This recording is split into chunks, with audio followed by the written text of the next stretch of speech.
Welcome to direct science classes. मैं राजेश आज आपको एनसीईआरटी का फर्स्ट चैप्टर पढ़ाने जा रहा हूँ। ठीक है, जीवों में जनन हम लाइन टू लाइन पढ़ेंगे और उसका मतलब समझेंगे। तो मैं आपसे रिक्वेस्ट करूँगा कि आप एनसीईआरटी की किताब लेके बैठें, उसे अंडरलाइन करें और साथ में एक रफ कॉपी लेके बैठे कि नोट्स बनाते चले कि क्या क्या की पॉइंट्स हमने कवर किए हैं। ओके, तो स्टार्ट करते हैं। वीडियो के एंड तक जरूर देखना, अच्छी लगी वीडियो तो ज़रूर लाइक करना आप। ठीक है, स्टार्ट करते हैं। क्या कहते हैं, प्रत्येक जीव कुछ निश्चित समय तक ही जीवित रह सकता है। जीव के जन्म से उसकी प्राकृतिक मृत्यु तक का यह काल उस जीव का जीवन अवधि निरूपित करता है। इस लाइन में क्या उन्होंने डिस्क्राइब किया है, तो इस लाइन में उन्होंने लाइफ स्पान को, जीवन अवधि को उन्होंने डिफाइन किया। क्या कहता है कि किसी भी जीव के जन्म से उसकी प्राकृतिक मृत्यु तक का जो काल होता है, जन्म से उसका नेचुरल डेथ जब तक होता है, इस काल को हम बोलते हैं उसका लाइफ स्पान बोलते हैं। ठीक है, अगले लाइन में बताते हैं क्या कि जीवन अवधि का आवश्यक रूप से आकार से संबंध नहीं है, साइज से कोई भी संबंध नहीं है। साइज किसी का बड़ा हो छोटा हो फर्क नहीं पड़ता है। लाइफ स्पान का साइज से कोई रिलेशनशिप नहीं है। एग्जाम्पल इन्होंने बोला है कि कौवा और तोता, इन दोनों के आकार में कोई भी अंतर नहीं होता है, फिर भी दोनों की जीवन अवधि में तुम देखोगे तो बहुत ज़्यादा अंतर होता है। ठीक है, इसी तरह से आम के वृक्ष की जो जीवन अवधि होती है वो पीपल के वृक्ष की तुलना में बहुत ही कम होती है।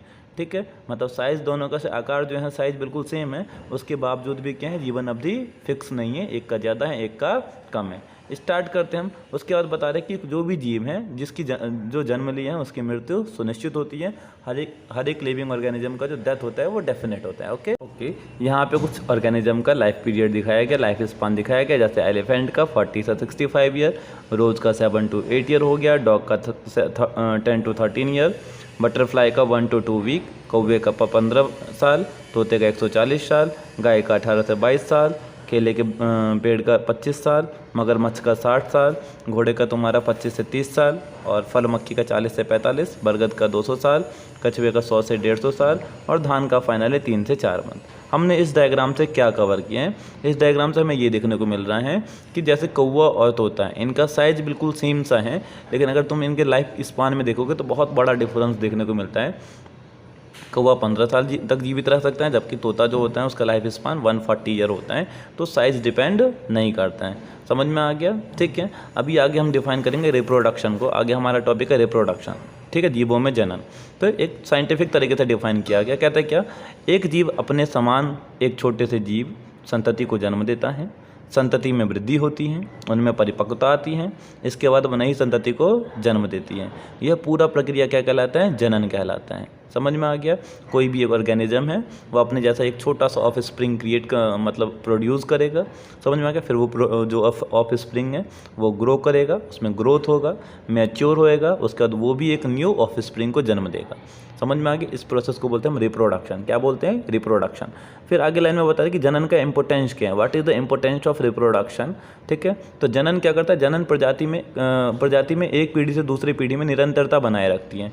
ठीक है, कंटिन्यूटी ऑफ लाइफ के लिए आवश्यक है। ठीक है, अब आते हैं जनन की विधियाँ। तो जनन दो प्रकार से होता है, लैंगिक जनन, अलैंगिक जनन, सेक्सुअल रिप्रोडक्शन और असेक्सुअल रिप्रोडक्शन। अगर मैं बात करूँ लैंगिक, जब संतति की उत्पत्ति एकल जनक द्वारा युग्मक निर्माण की भागीदारी के साथ अथवा इसकी अनुपस्थिति में हो तो वह जनन अलैंगिक जनन कहता है, असेक्सुअल रिप्रोडक्शन कहलाते हैं। मीन्स जब रिप्रोडक्शन में ओनली वन पेरेंट्स रिक्वायर्ड होती हैं, इसको बोलते हैं asexual reproduction. Only one parent से रिप्रोडक्शन कंप्लीट हो जाता है। और जब दोनों जनक विपरीत लिंग वाले, मतलब एक मेल होगा तो दूसरा फीमेल होगा, जनन प्रक्रिया में पार्टिसिपेट करते हैं। नर और मादा युग्मक गैमेट्स, मेल और फीमेल गैमेट्स आपस में मिलेंगे, नर और मादा युग्मक आपस में संयुग्मन होता है उसका। तो इस घटना को हम बोलते हैं लैंगिक जनन। तो हम सबसे पहले बात करते हैं अलैंगिक जनन की, असेक्सुअल रिप्रोडक्शन की। तो इस विधि में एकल जीव संतति उत्पन्न करने की क्षमता रखता है। इन दिस मैथड, ठीक है, only one organism can produce their offspring. इसमें दो जनक की आवश्यकता नहीं होती है। अच्छा, इसके परिणाम स्वरूप जो संतति उत्पन्न होती है ये केवल एक दूसरे के समरूप ही नहीं होते हैं, बल्कि ये जनक के बिल्कुल ही समान होते हैं। अगला लाइन कहता है क्या, आकार की एवं अनुवांशिक रूप से एक समान जीवों के लिए क्लोन शब्द की रचना की गई। आप इसे अंडरलाइन करें, क्लोन शब्द क्या होता है। ठीक है, क्लोन शब्द क्या होता है? ऐसे जीव जिनका मॉर्फोलॉजी भी सेम है और जेनेटिक स्ट्रक्चर भी सेम है, आकार की और अनुवांशिक रूप से जो समान जीव होते हैं उनको क्या बोलते हैं? क्लोन। ठीक है, इंपॉर्टेंट पॉइंट है, इसे नोटिफाई करें। ओके, तो अभी आपको क्या क्या हमने क्या क्या कवर किए हैं। सबसे पहले हमने लाइफ स्पान कवर किया। लाइफ स्पान क्या होता है? तो अभी हमने क्या क्या कवर किया है, सबसे पहले लाइफ स्पान क्या होता है हमको वो पढ़ना है, फिर हमने पढ़ा कि लाइफ स्पान साइज़ पे डिपेंड नहीं करता है, फिर हमने रिप्रोडक्शन का ऊपर लाइन में डेफिनेशन पढ़ा कि रिप्रोडक्शन किसे कहते हैं, क्या कहते हैं, मैं रिपीट कर रहा हूँ। रिप्रोडक्शन क्या होता है, जब कोई जीव है अपने जैसा एक छोटे से ऑफस्प्रिंग को प्रोड्यूस करता है, फिर उनमें वो ग्रो करता है, मैच्योर होता है, उसके बाद वो भी एक नए संतति को जन्म देता है। ये पूरा प्रोसेस रिप्रोडक्शन कहलाता है। रिप्रोडक्शन के हमने 2 टाइप्स पढ़े, सेक्सुअल और असेक्सुअल, लैंगिक और अलैंगिक।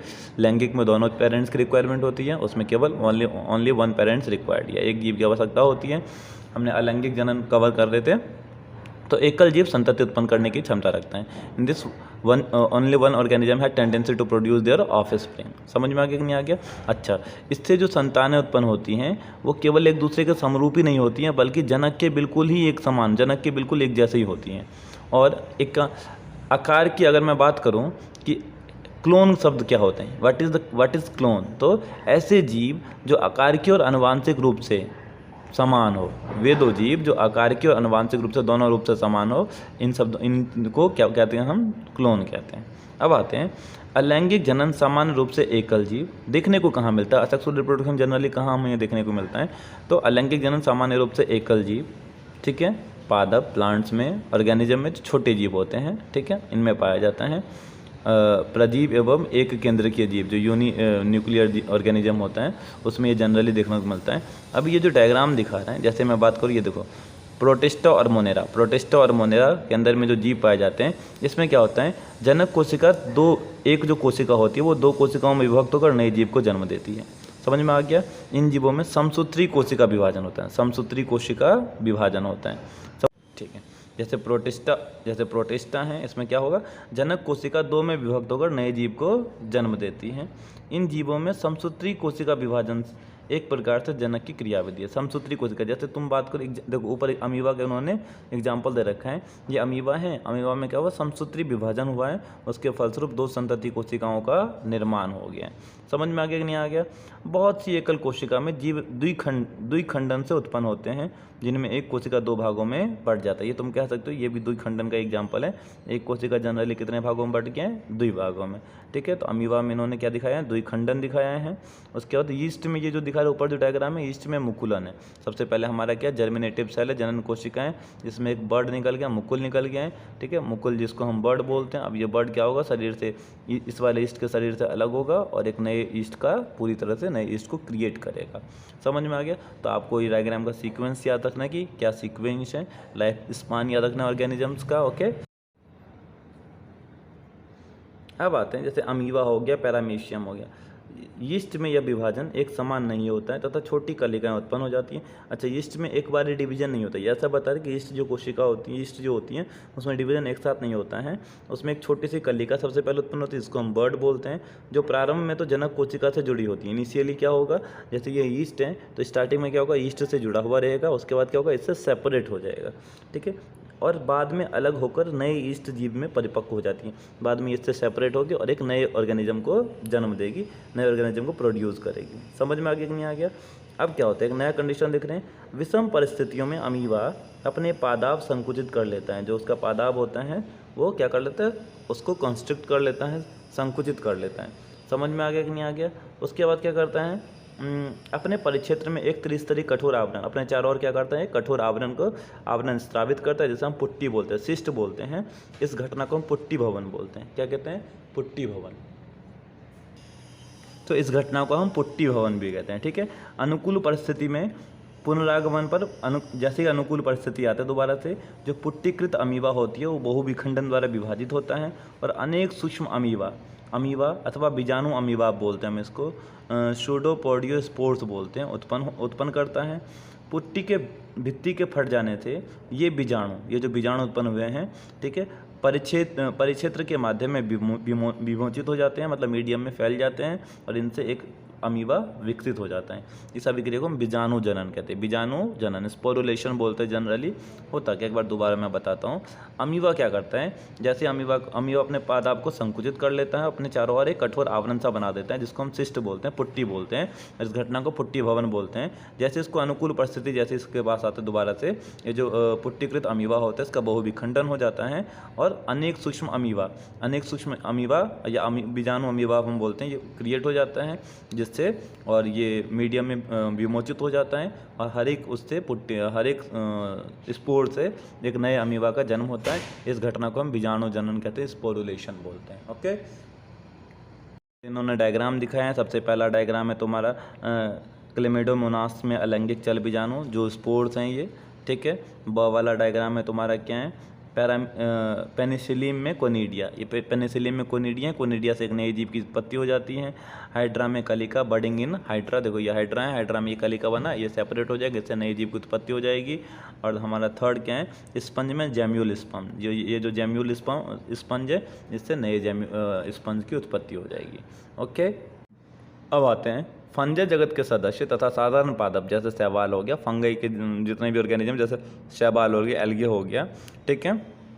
इनमें क्या होता है, सूक्ष्मदर्शी चलनशील संरचनाएं पाई जाती हैं, ठीक है, जिन्हें हम क्या बोलते हैं, चल बीजाणु बोलते हैं, जू स्पोर्स बोलते हैं। क्या बोलते हैं, जू स्पोर्स। इनमें जनन कैसा होता है, ध्यान रखना, शैवालों में जनन जो होता है वो जनरली जू स्पोर्स के द्वारा होता है, ठीक है। अन्य सामान्य अलैंगिक जनन, ठीक है, जैसे और कुछ बात करें, जैसे कोनिडिया हो गया, हमने बताया था आगे कि पेनिसिलम में तुम्हारा कोनिडिया होता है, हाइड्रा में कलिका होता है, जैम्यूल स्पंज में देखेंगे तो जैम्यूल होता है, ठीक है, इससे रिप्रोडक्शन होता है। अब आते हैं कायिक प्रवर्धन के बारे में। कायिक पौधों में कायिक प्रवर्धन, लेकिन उससे पढ़ने से पहले आपको पता होना चाहिए कुछ डायग्राम के बारे में। जैसे ऊपर इन्होंने डायग्राम बताए हैं कि आलू की आँख, और में सबसे पहले आलू की आँख, आगे बताएगा कि आलू में किस्त कहाँ से तुम्हारा रिप्रोडक्शन होता है। शकरकंद में अप्रस्थानिक जड़ें होती हैं, इससे रिप्रोडक्शन होता है। बडिंग भी होता है, जनरली बडिंग से भी हो सकता है, ठीक। अदरक का प्रकंद हो गया, प्रकंद से जनन होता है, ठीक है। तुम्हारा उसके बाद ये जो तुम्हारा अप्रस्थानिक कलिकाएँ होती है, ब्रायोफिलियम की पत्तियों से पर्ण कलिकाएँ निकलती हैं और इससे एक नए जीव की उत्पत्ति हो जाती है। या जल हाइसिंथ की भूस्तारिका, इससे ऑर्गेनिज्म डेवलप्ड होता है जनरली, ठीक है। ये जलकुंभी जिसको हम बोलते हैं। ओके, अब बात करते हैं कायिक जनन की। तो कायिक जनन का यूनिट देखेंगे, जैसे इकाई बात करें, इकाई क्या है कायिक जनन की, तो ऊपरी भूस्तारी हो गया, जिसको हम सर बोलते हैं, प्रकंद सरजोम बोलते हैं, शकरकंद हो गया, बल्ब हो गया, भूस्तरी हो गया, ऑफसेंट हो गया, ये सभी नए संतति को पैदा करने के लिए सामर्थ्य रखते हैं। और इन संरचनाएं को हम कायिक संरचना बोलते हैं या कायिक प्रवर्ध बोलते हैं, प्रोपेग्यूल बोलते हैं। क्या बोलते हैं, प्रोपेग्यूल्स। इन संरचनाओं के निर्माण में, इनके फॉर्मेशन में कोई भी दो जनक पार्टिसिपेट नहीं करते हैं, ठीक है। तो ऐसा जनन कैसा होगा, अलैंगिक जनन होगा। कुछ जीवों में यदि शरीर को, हमने वेजिटेटिव प्रोपगेशन की बात की, अब आते हैं कुछ जीवों में शरीर के अगर हम किसी जीवों के शरीर के अनेक टुकड़ों में बांट दें जीवों को, तो प्रत्येक भाग वृद्धि करेगा, उसका हर एक टुकड़ा वृद्धि करेगा, नए जीवों में विकसित हो जाएगा। समझ में आ गया। जो संतति उत्पत्ति में सक्षम होते हैं, जैसे हाइड्रा, अगर तुम हाइड्रा के शरीर को बांट दो तो हर एक पार्ट से एक नया हाइड्रा क्रिएट हो जाएगा। समझ में आ गया। इस घटना को हम पुनरुद्भवन बोलते हैं, रीजेनरेशन बोलते हैं। फिर हमारा नेक्स्ट टॉपिक आता है कि आपने जनरली सुना होगा वाटर हाइसिंथ के बारे में, या बंगाल के आतंक के बारे में तो आपने ज़रूर सुना होगा। होता क्या है कि जलीय पादप वाटर हाइसिंथ हैं। वाटर हाइसिंथ क्या है बच्चों, एक जलीय पादप है जो गहरे जल में सर्वाधिक वृद्धि करने वाले एक खरपतवार है। यह जल में के ऑक्सीजन को खींच लेता है, जिसके परिणाम स्वरूप क्या होता है, वहाँ की मछलियाँ मर जाती हैं, ठीक है। कुछ आगे और असेक्सुअल रिप्रोडक्शन की बात करें तो ये वाला आप ध्यान रख लेना इस चीज़ को, ठीक है। कमाल की बात तो ये है कि जब इसे भारत में लाया गया था तो भारत में इसे इसलिए लाया गया था, इसका आगमन इसीलिए हुआ था कि इसकी जो पत्तियां और फूल दिखते हैं, इनका ये देखने में बहुत सुंदर लगते हैं, तो भारत में इसीलिए लाया गया था। हमको इसका इतना हार्मफुल इफेक्ट नहीं पता था कि इसका इतना हार्मफुल इफेक्ट होगा। ओके, उसके बाद आते हैं हम कि तुम्हारा आलू, गन्ना, केला, अदरक, डहेलिया, ये जैसे पादपों होती हैं, इसकी आपने कभी पता किया कि खेती किस प्रकार होती है। तो आलू के कंद पर स्थित जो कलिका होती है, जिसे आँख कहते हैं, उससे एक नया आलू का पौधा जनरेट हो जाता है। केले, अदरक में प्रकंद से नन्हा सा पौधा निकलता हुआ देखा होगा। तो ये सारे असेक्सुअल रिप्रोडक्शन के पार्ट बताने की कोशिश कर रहे हैं। आपने जनरली देखा होगा जिसको हम बोलते हैं पत्थर चटा, बायोफ्रिलियम बोलते हैं। उसकी पत्तियों के कटे किनारों पर अप्रस्थानिक जो तुम्हारा कलिकाएं उत्पन्न हो जाती हैं, उससे क्या होता है, नए पौधों को हम उत्पन्न कर सकते हैं। जनरली माली इसका बहुत ज़्यादा उपयोग करते हैं।